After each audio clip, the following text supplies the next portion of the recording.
क्रोध का अंत, अन्न का अपमान। हिंदी कहानी। राहुल बहुत गुस्सैला इंसान था। उसकी उम्र अभी 20 साल की थी। उसे इतना ज्यादा गुस्सा आता था कि पूछो मत। वो गुस्सा कर कर अपना घर का सामान तोड़ता रहता है। उसके माता पिता दोनों ही बहुत ज्यादा मेहनती थे। उन्होंने मेहनत कर कर घर का जो भी सामान लिया था बहुत ही मेहनत से बनाया था। एक दिन राहुल गुस्से में घर आता है। वो उसी समय आकर घर में रोटी की मांग करता है। उसकी माता उसके लिए रोटी ले आती है। रोटी उसकी माँ ने अभी ही बनाकर रखी थी। जब वो आया तो उसे परोस दी, तो वो रोटी की थाली बाहर मारता है और बोलता है, ये ठंडी रोटी मैं नहीं खाऊंगा, मेरे लिए तो और रोटी बनाकर ले आओ। तो उसकी माँ द्वारा आटा गूंथती है और उसके लिए रोटी फिर से बना देती है और प्यार से राहुल को परोस देती है। पर वो उस रोटी को देखती सार उसे बाहर मारता है और बोलता है, ये कोई रोटी है काली, मुझे ये नहीं खानी।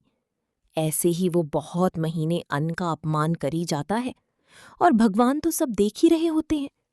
एक दिन ऐसा आता है कि उसकी माँ की हालत बहुत खराब हो जाती है और वो अब भी पूरे क्रोध में होता है, क्योंकि उस पर धन खर्च हो रहा होता है।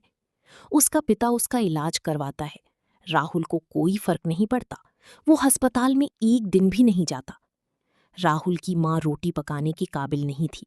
उसने कई दिनों से रोटी नहीं पकाई थी। राहुल और उसका पिता एक ढाबे पर रोटी खाते थे। ढाबे की रोटी खाकर उन दोनों पर भी कमजोरी आने लगी थी और उनकी हालत भी खराब हो गई थी। राहुल की माँ अब भी खाना पकाने के काबिल नहीं थी। एक दिन राहुल को बहुत भूख लगती है। फिर उसको अपनी माँ की रोटी का चेता आता है। पर उसकी माँ तो रोटी पका नहीं सकती थी। दिन भी ढल गया था। ढाबा भी घर से बहुत दूरी पर था। उसका शरीर भी गिरा गिरा रहने लगा था, इतना सफर कर कर। फिर वो रोने लगता है और भगवान से माफी मांगता है कि मैंने अन्न का अपमान किया था, मुझे माफ कर दीजिए। पर भगवान ने उसको उसके किए का सबक तो देना ही था। वो पूरी रात भूख से कलपता रहता है। उसको पूरी रात नींद नहीं आती है। ऐसे ही कई दिन उसको भूखा ही अकेले पानी के सहारे रहना पड़ता है।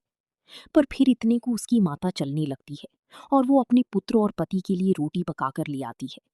पुत्र पहले दिन तो रोटी खा लेता है और 3-4 दिन के बाद फिर उसके सिर पर गुस्से का भूत सवार हो जाता है। वो फिर से रोटी की थाली बाहर फेंकने लगता है और धीरे धीरे से वो घर का सारा सामान तोड़ देता है। अब उसके घर ठंडा पानी पीने के लिए फ्रिज भी नहीं बचा था, क्योंकि उसने वो सब कुछ तोड़ दिया था। गर्मी के कारण उन तीनों की हालत खराब हो रही थी। उसने रोटी पकाने के लिए सब कुछ तोड़ दिया था। अब ना उसकी माँ रोटी पका सकती थी।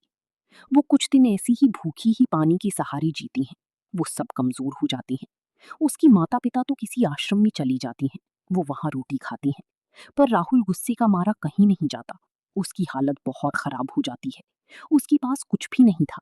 एक खाली सूना घर अब उसके पास था। न माता, न पिता, न रोटी। वो ऐसी ही सभी चीजों से तड़पता प्राण त्याग देता है। शिक्षा। इस कहानी से हमें यह शिक्षा मिलती है कि ना तो हमें कभी भी इतना ज्यादा क्रोध करना चाहिए जिससे हमें बाद में पछताना पड़े, जैसे इस कहानी में राहुल ने क्रोध में सब तोड़ दिया। और ना ही हमें कभी भी अन्न का निरादर करना चाहिए। भगवान सब देखते हैं।